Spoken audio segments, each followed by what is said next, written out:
Hello students, welcome to Sri Jendra's Ring Zone classes. I'm your friend and mentor for coming classes with respect to physics.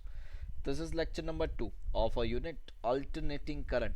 So let's begin with today's class. In today's class we are going to discuss about the alternating current through pure resistor, inductor and capacitor. When I said it's a pure circuits, I mean if alternating current has been supplied to a resistor only would be there. If it has been connected to the pure inductor circuit, that means only inductor would be there and no resistor or no capacitor would be connected. Same is true for the capacitor.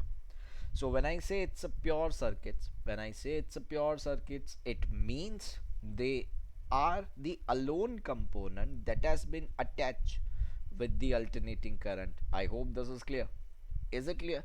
So before we go through this, that what pure circuits and how it will behave, how voltage will behave, how current will behave, I need to discuss something about the phase and phasor and phase difference. So let's first begin with the phase. This will clear up the concept. When we say that V is equals to, let's say V naught sine omega into t. This term omega into t is phase. It is the phase of the alternating current, and it is defined as the fraction of time period that has elapsed since the current last passed its zero value in the positive direction. So it is the fraction of time period that has been passed through, that it's zero with that current or voltage has passed its zero value in the positive x direction. So this is the diagram which represents the current versus time. And let's suppose, if you understand this fully, that this is one complete cycle. When I say one complete cycle, I mean it is zero, it is maximum at this position, it is again 0 at this position, it is minimum at that position, and it is again 0. So this would be the situation, in this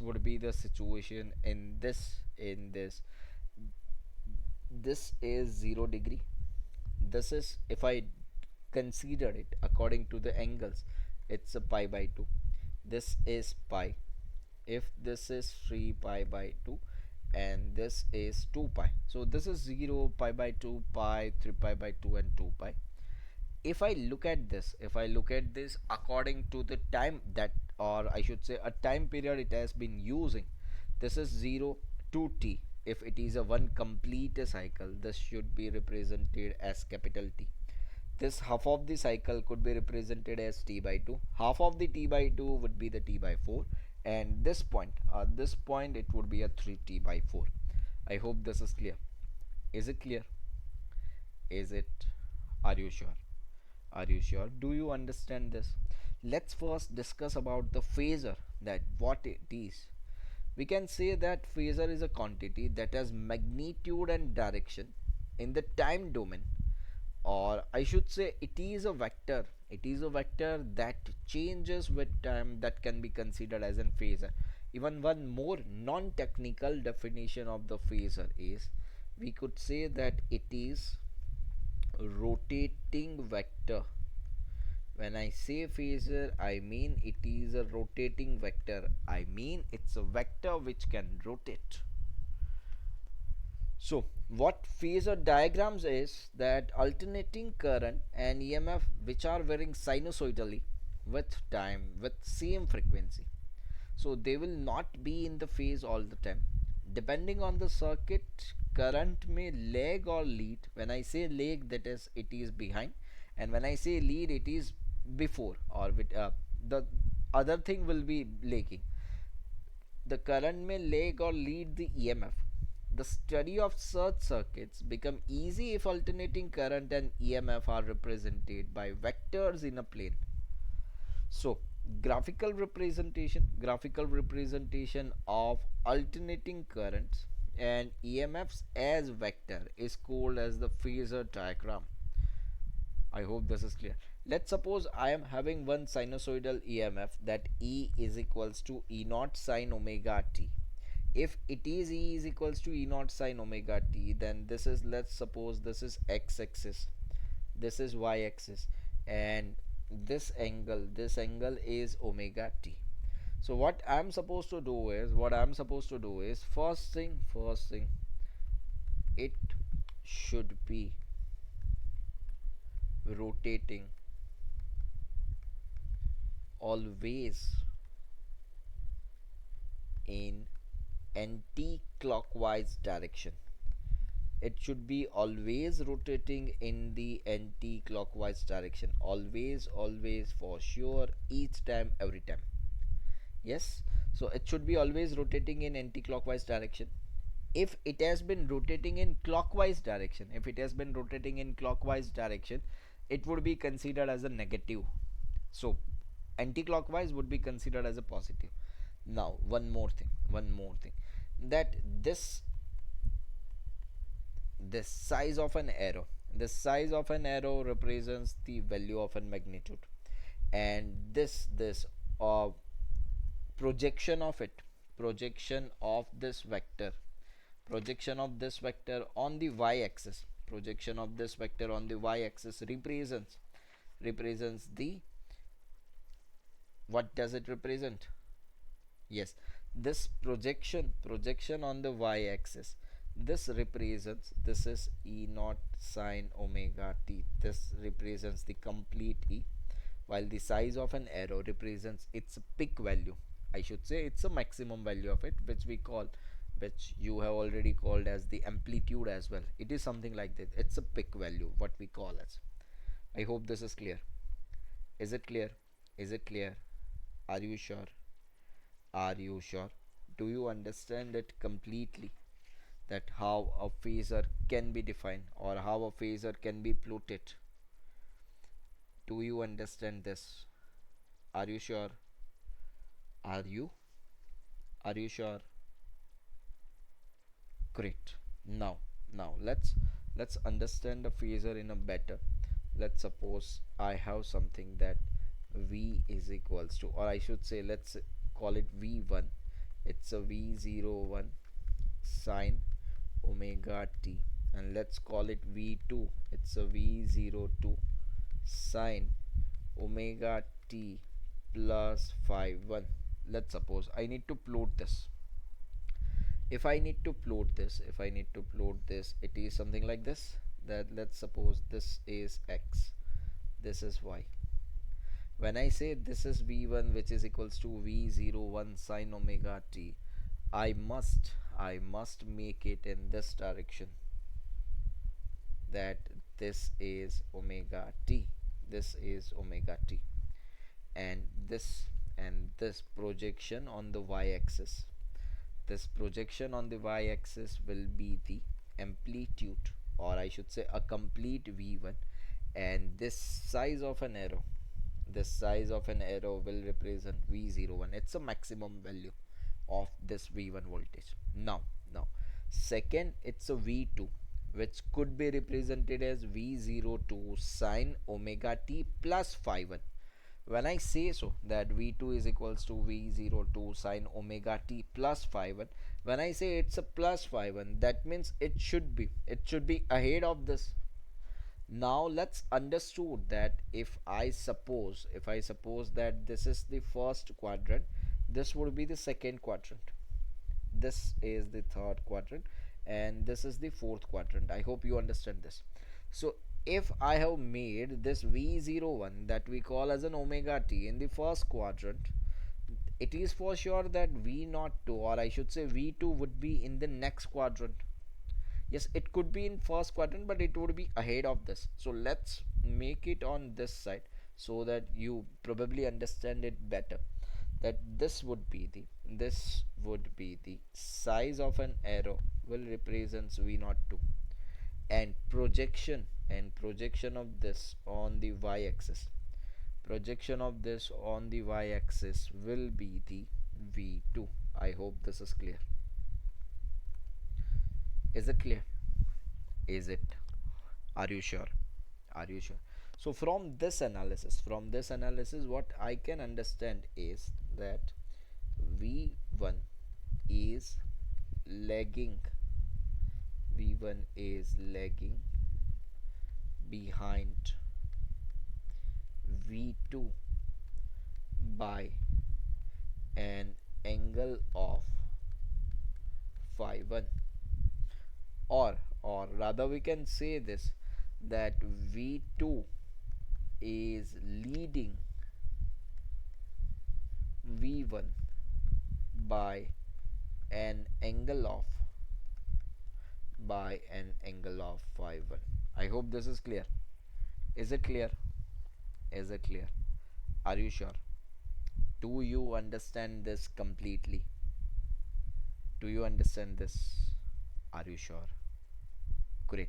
So this is what phasor diagram is all about. Now let's move for little further. We are just trying it, that whether we could achieve it or not, I don't know, but let's just try it. That let's suppose this is I, this is equals to I01 sine omega t. Let's call this as an I1. Now it's a I2, it's a I0, it's a I02 into sine omega t plus, let's call it pi by 2. Now let's call I3, which is equals to I03 into sine omega t minus of pi by 2. Let's try to plot this. Let's try to plot this on the phasor diagram, and let's look whether we could achieve it or not. So let's suppose this is the x, this is the y. So if I look at the angles, this is basically an omega t plus 0 degree. This is basically an angle of omega t plus pi by 2, and this is basically an angle of omega t minus of pi by 2. Does it clear? Are you sure? Great. So when it is omega t plus 0 degree, this is the situation, something like this. This is the angle omega t, and this will represents the I01, and this, it's a projection on the y-axis. Basically it is the projection on the y-axis which will represents the I1. I hope this is clear. Is it clear? Is it? Are you sure? Are you sure? This will represent the magnitude of this. This is I01. Now let's try to plot this. As I can see this is omega t plus 0 degree, this is omega t plus pi by 2. So it is ahead of this by an angle of pi by 2. So when I try to plot this, it would be 90 degree ahead of this. And when it is 90 degree ahead of this, let's make it over here, that this is the, this or projection on this, it's a projection on this axis will be the I2, and this is I02. This is I02. Let me rewrite this.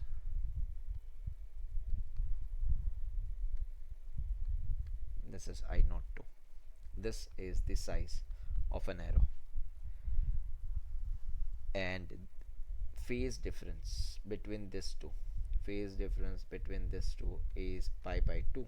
I hope this is clear. What about the third one? As it represents, that is omega t minus of pi by 2. As we have shifted on already to the omega t, if I want to make it a minus of pi by 2, it would be in this quadrant. Let's call it, this is, there is a phase difference of 90 degree between this two, and on this axis it will represents the I3, and this is the size of an I03. I hope this is clear.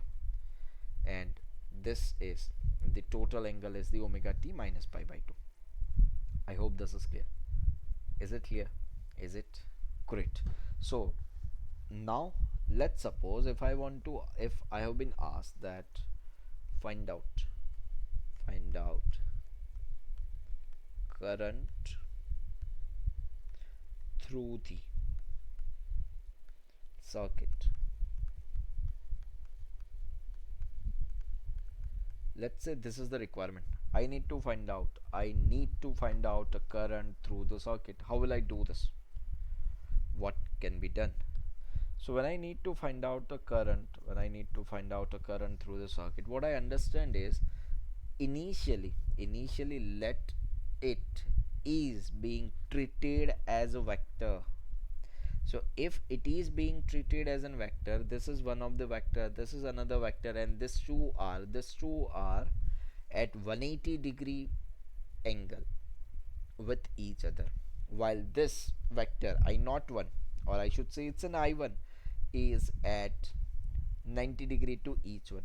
So if I write I resultant, it is incorrect to write I resultant. Basically this is I total, that should be is equals to, this could be given as I naught 1 whole square, plus let's call I naught 2 as a bigger one, it's an I naught 2 minus of I naught 3 whole square. This would be the I total. I hope this is clear. So basically what you might confused is that whether voltage and color current was scalar or vector, because whatever we are doing with the current is just we are supposed to do, we need to supposed to do with the vectors only, and now we are performing this with the scalars. So basically let me clarify this, that phasor is vector, or phasor is a rotating vector.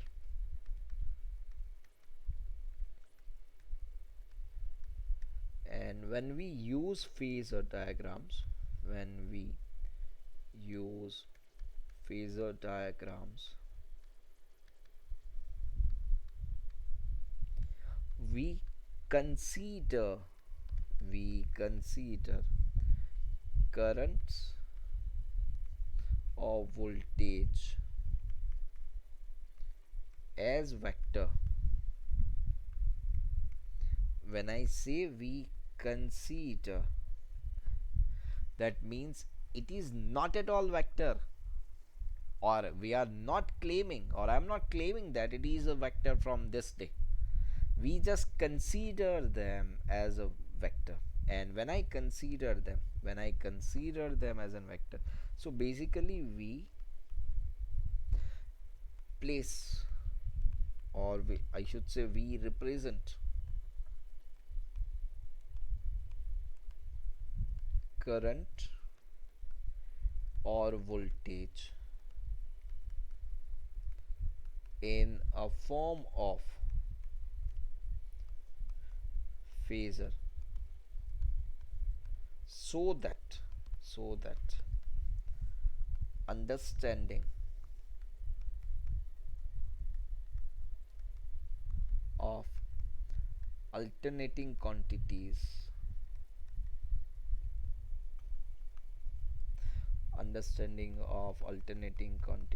is better and easier.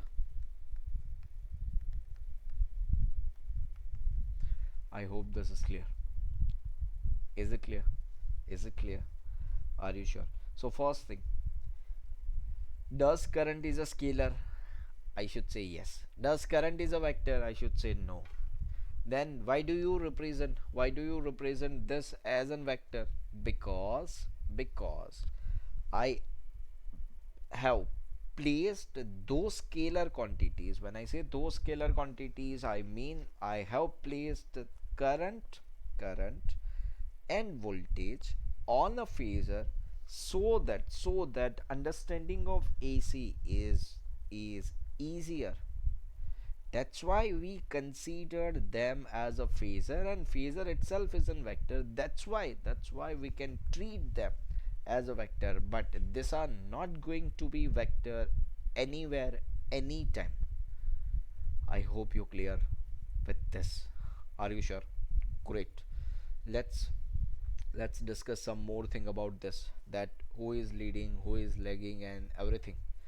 So what I understood is that this I1, or I should say I2, yes, that I2 is leading I1 with an angle of pi by 2. that I2 is leading I1 with an angle of pi by 2, or I should say I3 is lagging I2 with an angle of pi by 2. I hope this is clear. Is it clear? Is it clear? Are you sure? Are you sure? Great. So now, are you feel comfortable with the phases? Do you? Do you? Are you sure? So can we switch to the pure circuits? Let's have a look. It's an alternating current through pure resistor. That means, as we have discussed when we started discussing that what is pure circuit, you can see that only resistance has been connected, only resistor has been connected with the supply, and the supply is E is equals to E naught sine omega t, and the certain current is passed through it, and that's understood that what will be the value of current and everything. So supply E, that would be equals to E is equals to E naught sine omega t, and that has been connected with the resistor R. So consider a resistor of resistance R, and let's suppose an alternating EMF of instantaneous value E, which is equals to E naught sine omega t, is being applied to the resistor. And if this has been applied to the resistors, the voltage across the output of the AC source varies with time according to the relation, which is equals to E is equals to E naught sine omega t, or I should say it's a V is equals to V max sine omega t, where this E or V is the instantaneous potential difference, while E naught is the peak value. This is the peak value of EMF. Yes. So now, according to the Ohm's law, I understand that I is equals to V by R, and we are having the relation that I is equals to V max sine omega t divided by R, and when I say it's a V max by R, it is equals to I max. Then this I will be equals to I max sine omega t. So let's compare this two relation. This is 1, this is 2. Angle of this is the omega t, angle of this is the omega t. So from this two relations, from this about two equations, I should say 1 and 2, it's clear that voltage and current are in same phase. When I say same phase, I mean it's a phase difference between this two is 0 degree. It is the phase difference of 0 degree. So if I want to plot this, if I want to plot this on the sinusoidal quantity, that could be Vm or that could be Im versus time graph, then you can understand that, look at this, both have begin with the same time, both reaches their maximum value at the same time, again both are delivering 0 at the same time, again both are reaching at the negative value at the same time, both are reaching at the 0 at the same time, again maximum at the same time, and again 0 at the same time. I hope you understand this. Do you understand this? Are you sure? Are you clear? Great.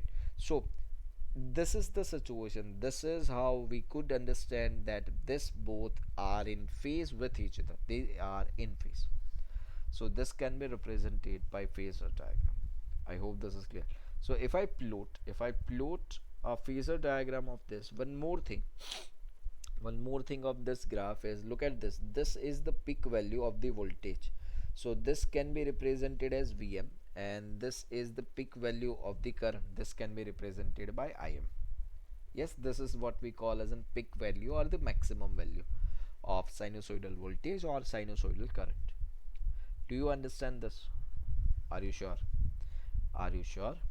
Great. Now let's plot the phasor diagram for this people. So this is X, this is Y, and First, it would be a V is equals to Vm sine omega t. Let's suppose it is in this direction and this angle is omega. I am having the relation that V is equals to Vm sine omega t. Then this will be the projection on this. It's a y-axis, it's a V.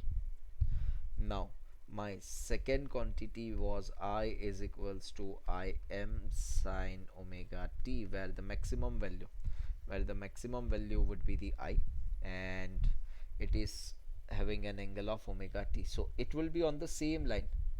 It will be on the same line but having a lesser amplitude. Why lesser amplitude? Because I understand that Im is equals to Vm by R. This Im would be achieved after it is dividing with certain positive quantity, and when this has been divided by certain positive quantity, that means it is less in the value. I hope this is clear. So this will be the I, and voltage and current both are in phase with with each other. Do you understand this? Do you? Are you sure? Are you sure? Have you understood this? Have you? Great. Now let's switch to the second pure circuit. It's an AC through pure inductor. What we are supposed to do is, first, in the very first situation, we will see hold the situations and hold the total pure circuits, and then at last we will go through the numericals of this. So please understood this. This is AC through pure inductor. So let's suppose understood that the total EMF applied across the supply is, I should say, it's a E is equals to E naught sine omega t, or it's a V is equals to V naught sine omega t. An inductor having the value of inductance L has been connected with the supply, and as discussed that this is the AC through the pure inductor circuit, so only inductor has been connected. When inductor has been connected across the circuit with an alternating supply, then the induced EMF across the inductor will be equals to E is equals to minus of L di by dt. As we understand that as there is no potential drop across the circuit, so I could write this according to the KVL, which is equals to E minus of L di by dt. This is equals to 0, and from this I could have the relation that it is L di by dt is equals to E, and that would be di by dt, that would be the di by dt, that is equals to E by L. I hope this is clear. Is it? Great. So when I put the value that this will be the di by dt, this is equals to E naught by L sine omega t, and when I say this is E naught by L sine omega t, let's arrange them so that we can integrate it. It's a di that should be equals to E naught by L into sine omega t dt. So let's suppose if I integrate this on both the sides, I am having an integration of di that is equals to integration of E naught by L sine omega t dt, and if I integrate this is equals to I, which is equals to E naught by L. Integration of sine, it's minus of cos, this is minus of cos omega t divided by omega. If I rearrange this terms, it's an E naught divided by omega into L. It's an E naught divided by omega into L. This is equals to minus of cos omega t. When I say it's a minus of cos omega t, my term or my potential was in this relation, it's an E is equals to E naught sine omega t. This was my first relation. So my EMF was in terms of a sine, and this is in terms of a cos basically. So what I understand is, if both the terms, if both when I say both the terms, I mean it's an if voltage and current both are in the same term, it's a, both are the function of sine, or let's say both are the functions of the cosine, then it would be an easier to compare them according to their phases. So let's convert this to the I, so that I can have this, that I, which is equals to I naught sine omega t minus of pi by 2. So basically this is E, which is equals to E naught sine omega t, and basically this is I, which is equals to I naught sine omega t minus pi by 2. So if I look at this, if I look at this two angles, this is 1, this is 2, this is omega t, this is omega t minus pi by 2, there is a phase difference, there is a phase difference between EMF and current is angle of pi by 2. So this is the phase difference, this is the phase difference between this two. It is a phase difference of 90 degree between this two. I hope this is clear. Is it clear? Is it clear? Now let's represent them on the sinusoidal curves, that how they should look alike. So the situation is that on the sinusoidal curves, the situation was something like this, that E was equals to E naught sine omega t, and I was, it is equals to I naught sine omega t minus pi by 2. Now how to decide who will lead, who will lag? You need to always consider that, you need to always consider that whatever quantity reaches a maximum first is the one who is leading. So if you observe this graph very carefully, you can observe that V has been reached its maximum value at this point, while I has reached its maximum value at this point. So when I compare this with respect to time, V has been reached its maximum value earlier as compared to the I. So current is lagging behind the EMF, or I should say EMF is leading the current by an angle of pi by 2 radian or 90 degree. Is it clear? As it is reaching the maximum value first. So here it's a voltage leads the current by an angle of 90 degree. I hope this is clear. If I want to plot this, if I want to plot this on this line, let me redraw this. The situation will be, this is x, this is y. The EMF, it's an E is equals to E naught sine omega t. It is something like this. This angle is the omega t, and this is the E naught. Then this value, it's an E. Now the current is I naught sine omega t minus pi by 2, and when I say it's an I naught sine omega t minus pi by 2, that means a current should lagging behind by an angle of pi by 2, and to see this, I should plot this on this axis. This is the I naught, this is I, and this size of an arrow represents I naught, and this angle would be equals to pi by 2. Have you got this? Have you got this? Do you understand this clearly? Are you sure? So the current lags behind the EMF, or current is lagging or EMF is leading by an angle of pi by 2 when we were discussing the pure inductor circuits. Have you done this? Have you done this? Are you sure? Great. Now one more thing is that when I have received the I current, I have received it something like this. It's an E naught divided by omega into L into sine of omega t minus of pi by 2. So now let's discuss what this omega L mean to me.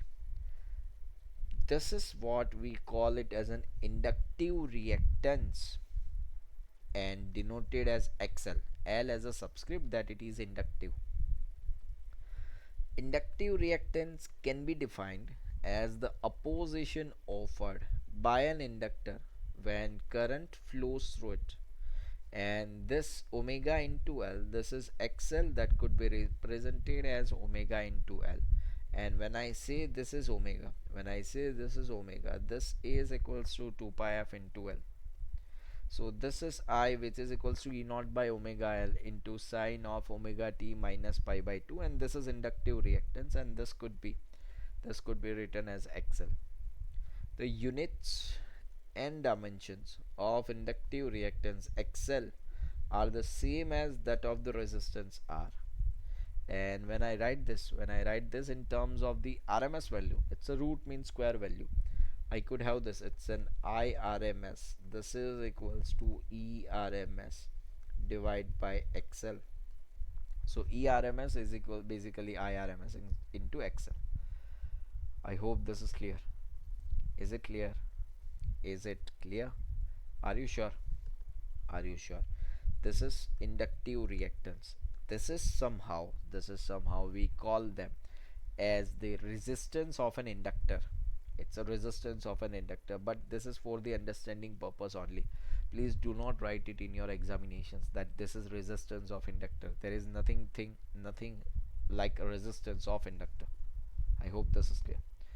Yes. So in this situation it was that I is equals to I naught sine omega t minus pi by 2, and from this it's an I naught is equals to E naught by omega L.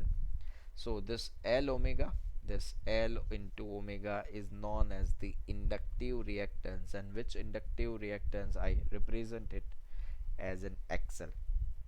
Unit of XL or unit of resistance, both are the resistance only. So their unit, it's a unit of inductive reactance, it's an ohm only. And the dimensional formula of it, it's an M1 L2 T minus 3 A minus 2. How this has been achieved? This could be achieved easily by I is equals to V by R. V, it's a work done by charge into R. Work done, it's a force into displacement divided by Q into R. I hope this is clear. Yes, so from this it is the R can be achievable very easily. I hope this is clear. One more thing. When I say it's an inductive reactance, this is inductive reactance XL. This is equals to omega into L, and when I say this is omega into L, this is equals to 2 pi FL. This is equals to 2 pi FL. So when I observe this and when I look at this very carefully, I understood that for DC, that means the direct currents, for direct currents, inductive reactance will be 0, because DC is having 0 frequency. So this F will be 0, this XL would be a 0. But for AC, it's an alternating current.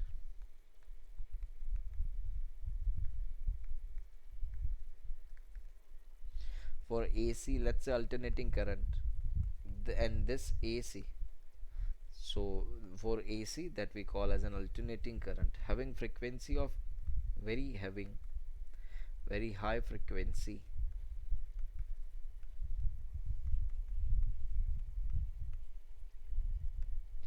this will provide high reactance. So basically it will try to resist AC, while it is not going to provide any resistance to the DC.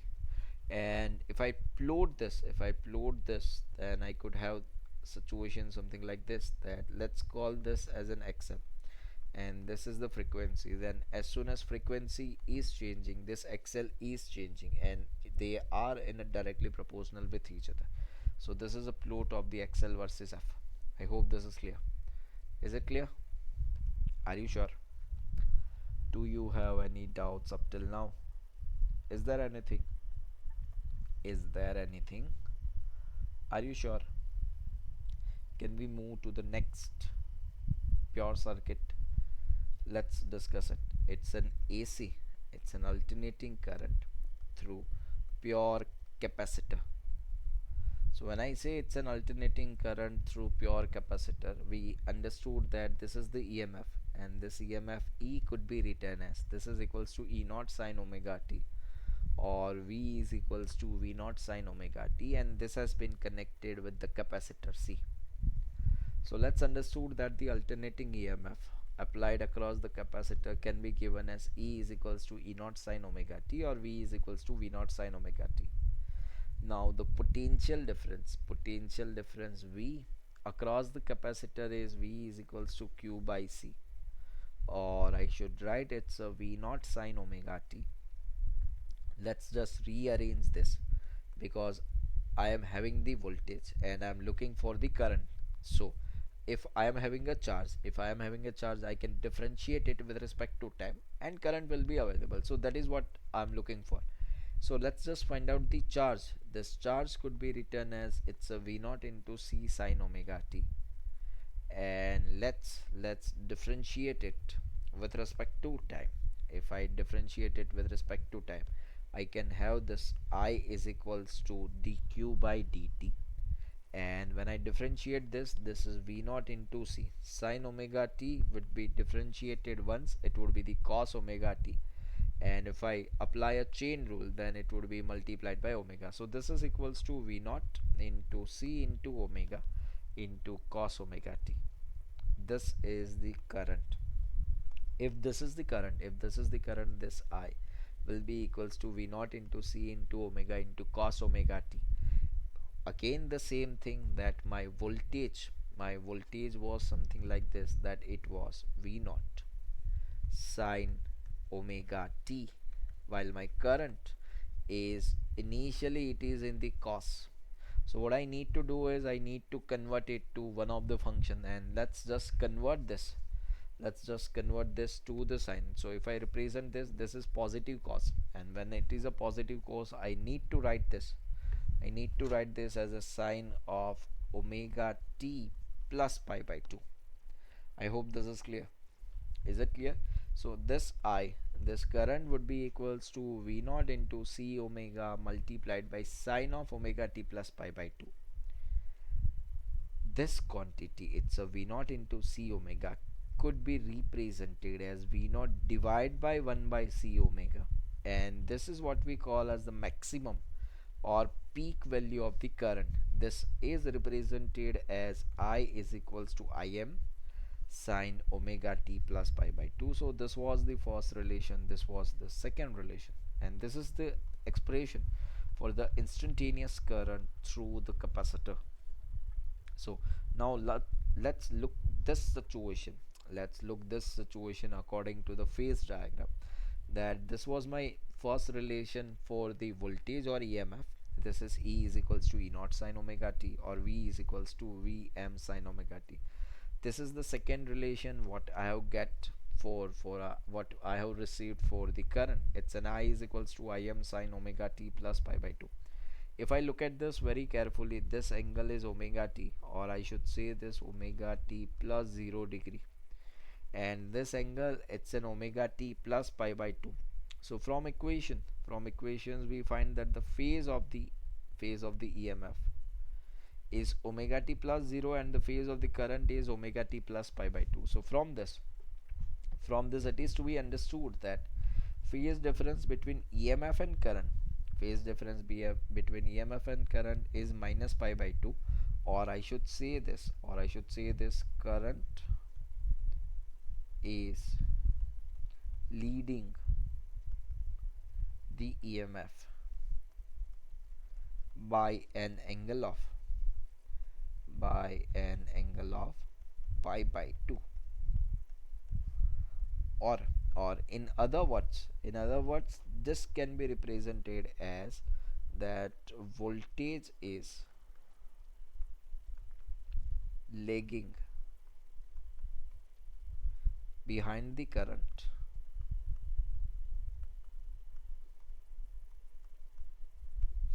by an angle of pi by 2. So it is the voltage that is lagging behind. It is the voltage that is lagging behind the current by an angle of pi by 2. I hope this is clear. Is it clear? Is it? Are you sure? Are you sure? Do you understood this clearly? Are you clear? Are you clear with this? Yes. Now let's discuss about the capacitive reactance and everything, and then we will plot the phasor diagram for this. So first let's discuss the capacitive reactance XC. When I say capacitive reactance, that can be defined as the opposition offered by an capacitor when current flows through it, and that could be it is given as this xc is equals to 1 by omega into c. And when I say it's a 1 by omega c, this could be represented as 1 by 2 pi f into c. Again, units and dimensions of capacitive reactance, the same as that of the resistance, and same way I could write this, it's an ERMS, this is equals to IRMS into XC. So when I say it's a capacitive reactance, this is equals to 1 by omega c, and while I say 1 by omega c, this is equals to 1 by 2 pi f into c. If I look at this very carefully, I understood that for DC, now you understand that DC stands for direct current. For DC, XC will provide infinite reactance, because DC is having zero frequency, or I should say that XC will block DC. Yes, not to write XC, it is the capacitor. It is the capacitor who will, let me rewrite. So it is the capacitor will block direct current. And let's discuss about the AC as well. What happens with the AC? So for AC, alternating current, XC will be minimum. XC will be minimum if AC is having very high frequencies.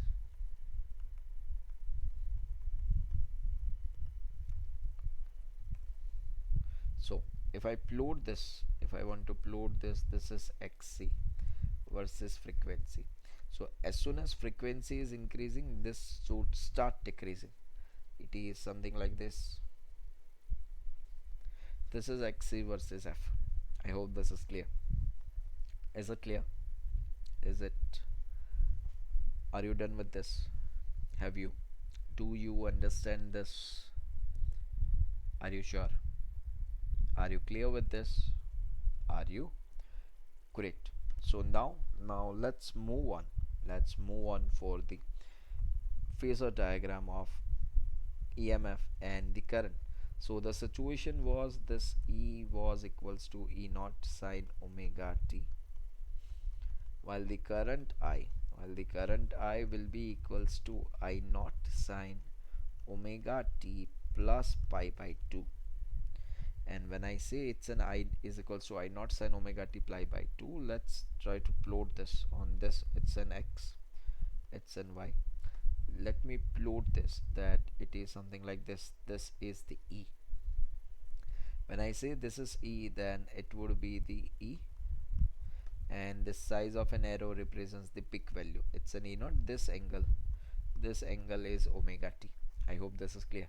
Now, as you can see this, this current is leading the EMF by an angle of pi by 2. This is omega t plus 0 degree. I should say this. This is omega t plus 0 degree, and this is omega t plus pi by 2. So if this is in first quadrant, its EMF, sorry, its current will be in the second quadrant, and it will represent something like this. An angle between this two should be a 90 degree. This on the projection on the y-axis will give me the I, and this size of an arrow gives me the I naught. I hope this is clear. Is it clear? Are you sure? Are you? Now, do you have any doubts up till now? We have covered the pure AC circuits. That means we have covered all three circuits. That what happens when only resistance has been connected, what happens when only capacitor has been connected, what happens when only inductor has been connected. Do you have any doubts? Is there anything? Let's summarize this circuits. That this is the phasor and the vector diagrams for pure resistor, pure inductor, and the pure capacitor. Let's understood that this AC has been connected with the resistor, and this is the V diagram, this is the current diagram, and you can see this that both reaches the maximum value at this, both started at the same time, both ended up at the same time. So this will be the situation that V will be in this direction, I again will be in this direction. Now when I say that it's an inductance that has been connected with the AC supply, so there is a 90-degree lag. That means current is lagging behind the voltage when it's a pure inductive circuit. And when I have connected the capacitance with the AC supply, then there is a 90-degree leading of the current with respect to voltage. So I have represent this leg as an below vector, it's a down vector, and I have represent the current I as the leading vector. I hope this is clear. Is it clear? So now do you have any doubts? Is there anything? No? So let's move on to the quick questions. Let's suppose this says that in an AC circuit containing only capacitance, the capacitance, the current is going to lead the voltage by 90 degree. That we understand that the situation was something like this. This is V is equals to Vm sine omega t, while the I was equals to Im sine omega t plus pi by 2. This is an angle of 90 degrees. So current will lead the voltage by an angle of 90 degree. I hope this is clear. Is it clear? Is it? Great. Next, when an AC source is connected across a resistor, the current leads the voltage. No, incorrect one. The current lags behind the voltage. No, the current and voltage are in same phase. Let me check. It's a V is equals to Vm sine omega t, while the I will be equals to Im sine omega t. So if this both are in an angle of omega t, their phase difference is 0, and that's why that has been called as they are in the same phase. I hope this is clear. Is it clear? Is it clear? Now let's look at one of the very logical question. Let's have a look. Let's suppose a series circuit has been there. It's an R, it's an L, and let's suppose even a capacitor has been attached to the voltage supply. This is E is equals to E naught sine omega t. Now they say that find out value of current when first frequency equals to 0 hertz and second frequency is equals to infinite hertz. So you need to find out the value of the current, that what should be the value of the current when frequency is equals to 0 hertz and frequency is equals to infinite hertz. So let's first understood that when frequency is equals to 0 hertz, this xl, which is equals to 2 pi fl, will be equals to 0. It's a resistance provided by inductor. But when I talk about the capacitor, this is xc, which is equals to 1 upon 2 pi fc, and this will provide an infinite resistance. So what I understood is this resistance would be there, this L would be there, which is having a resistance of 0 ohm, but this C would be there, C would be having a, which is a resistance of infinite ohm. This is the case, this R will remain the same. This is the case when frequency is 0. But anything which provides an infinite resistance cannot allow any current to pass through it. That means in this situation I equals to 0. This is the first case. I hope this is clear. Now let's talk about the second case when frequency is infinite hertz. So in this situation xl, which is equals to 2 pi fl, and this frequency is infinite, so this will provide me the infinite resistance.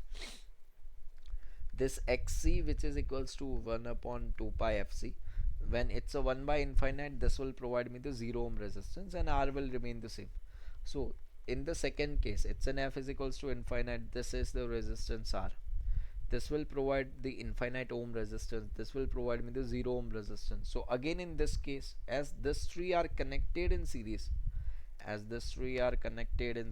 the current through the circuit will be equals to 0. So the end result is same in both the situation, but not the situation is same, because in the first it's when f is equals to 0 hertz, that can be considered as a direct current, and in the direct current it is the capacitance who does not allow current to flow. That means we can say that a capacitor will block the DC.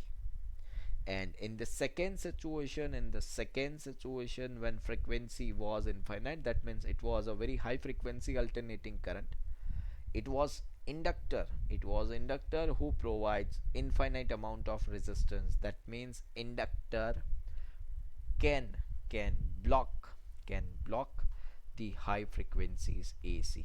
I hope this is clear. Is it clear? Is it? Are you sure? Great. Now let's work for the next questions. Let's suppose I have been given that suppose it is something like this resistance is given, and it has been connected with the supply, and this supply is given as E is equals to 100 sine, it's a 50 pi t, and this resistance is equals to 10 ohm. They said find out current passes through the circuit.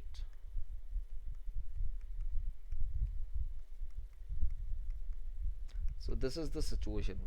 They want us to find out the current that passes through the circuit. So let's suppose we have two situations. This is the sinusoidal voltage, and the resistance definitely it does not depend on the time. So we have two options. Let's suppose we understand that I want the instantaneous current, that means a current which could represents its variation with respect to time. Then I could write it's an I is equals to E by R. This is equals to 100 sine 50 pi t divided by, it's a 10, which is equals to 100 by 10. This is 10 sine 50 pi into t. This is I hope this is clear. Is it clear? Is it? Are you sure? Now one more thing is that when and when they have given a sinusoidal relation, their representation is it is equals to E is equals to E naught sine omega t. But let's suppose if I have been given the options in not in a sinusoidal version but it's a fixed version, that means they have used their RMS version. And for ERMS that we understand now, it's an E naught by root 2. So first what I need to find out, let's suppose if I wanted IRMS, here they have not mentioned that which current is required, so I have find it out both. If IRMS is required, then I need to first convert this to ERMS, and ERMS of this value, it's an 100 divided by root 2. From this I can have this, it's an IRMS which is equals to 100 divided by root 2 multiplied by 1 by r. And when I say it's a 1 by r, this is 10, it's a 10 by root 2 ampere. I hope this is clear. Always deal with the RMS. Never ever work with the peak value.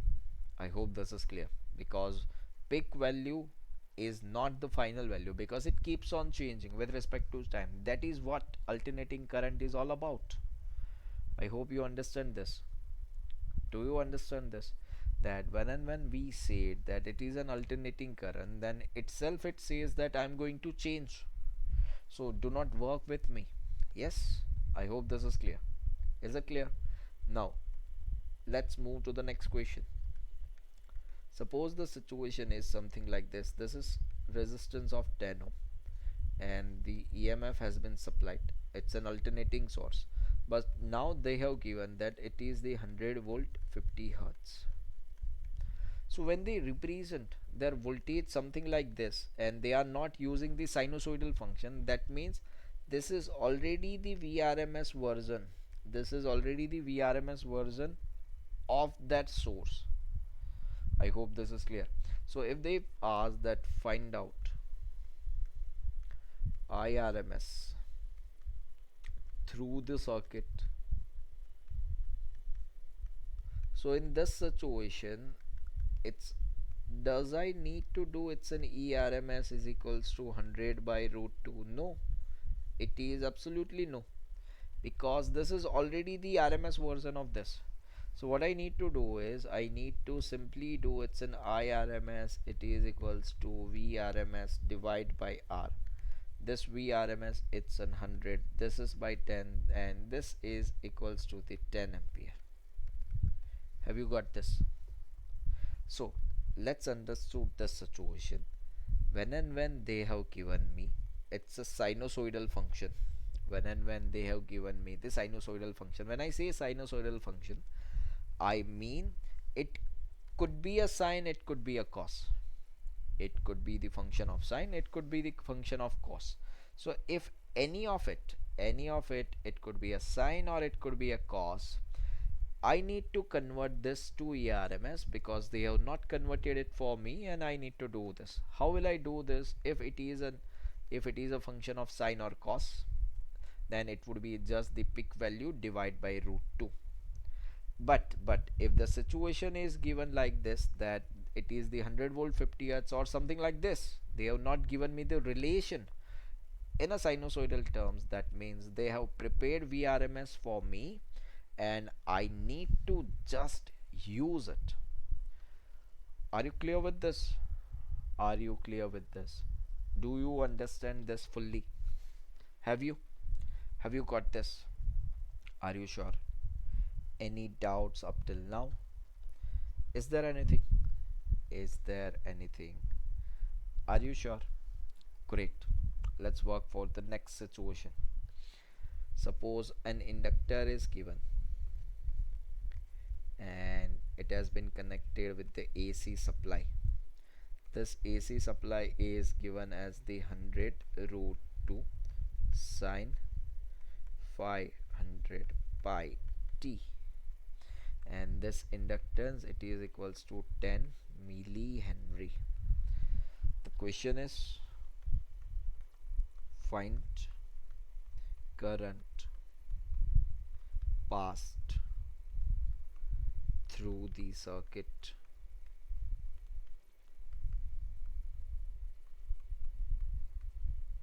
And when I say current, I mean it's an RMS value of current. So the first question is that, is it RMS or I need to convert this?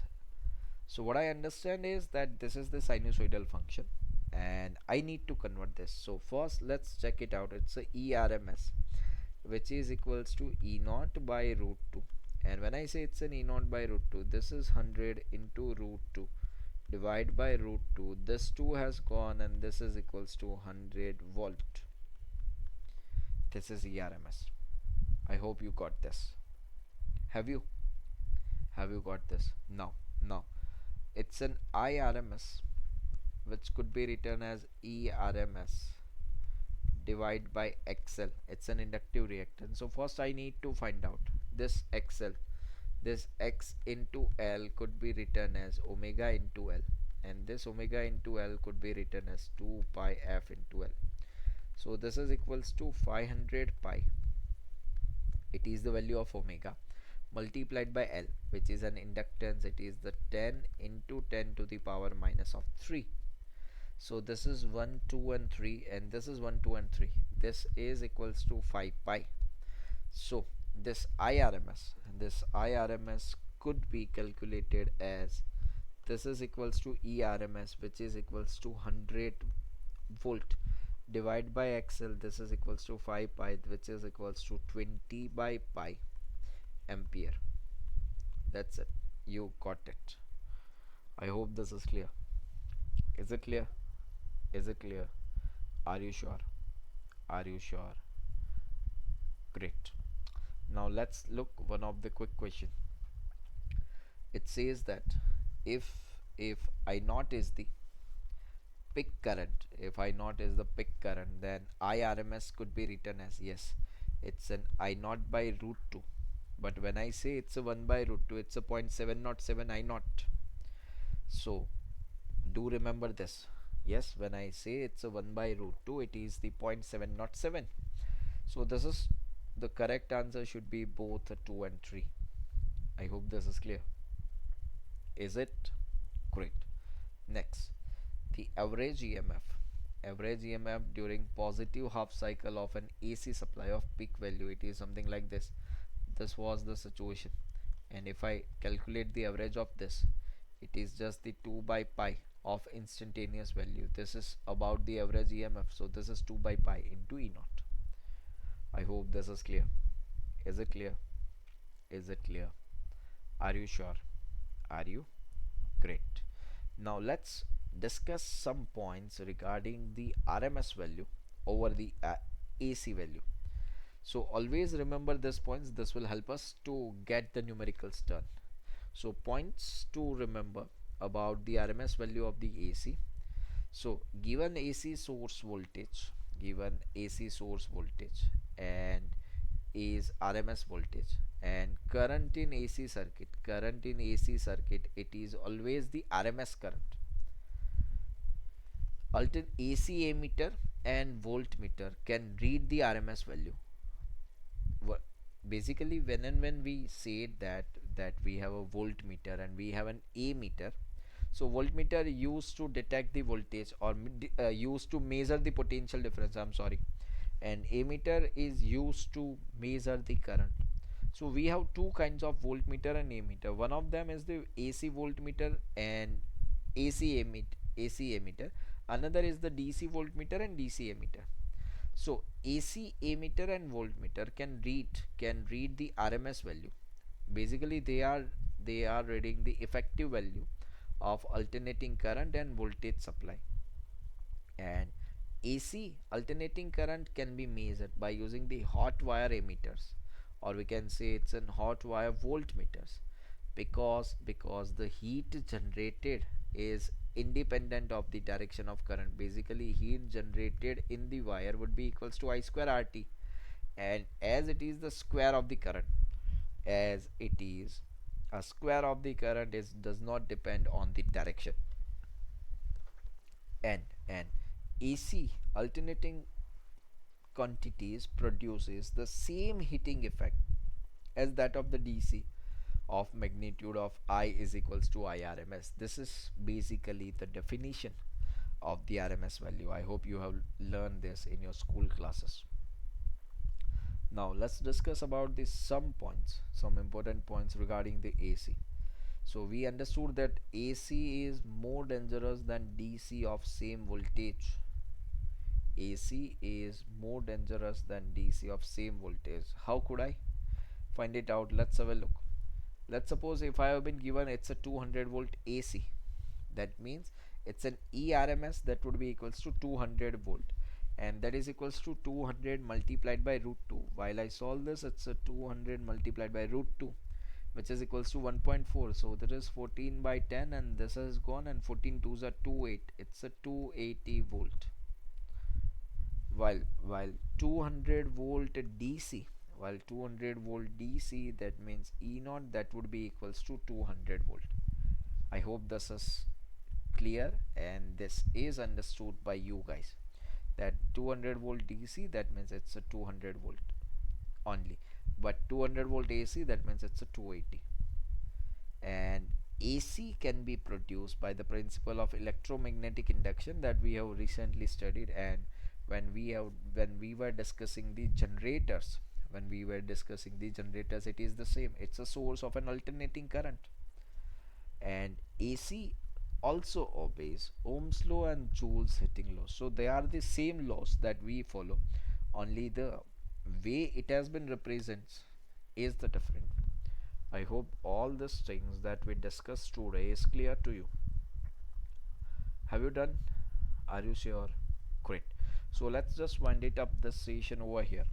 This is all about the pure AC circuits, but go through this very carefully, as well as go through the phasor diagram, go through the reactance, because it's a resistance, inductive reactance and capacitive reactance, very carefully, because from the next session we are going to deal with the circuits where two or all of three components would be connected in the series circuit. And when such thing happen, we are going to discuss it in a very positive manner, that which one would lead and which one would lag, and that all references will be taken from this session only. That if it's a pure inductive circuit, who will lead, who will lag. If it's a pure capacitive circuit, who will lead, who will lag. If it's a resistive circuit, what would be the situation, the phase difference will be zero, and everything. So please go through this very seriously. Try to do as many questions as possible. This will help us to get a very good command over this. Thank you. Have a good day. Take care. Bye bye.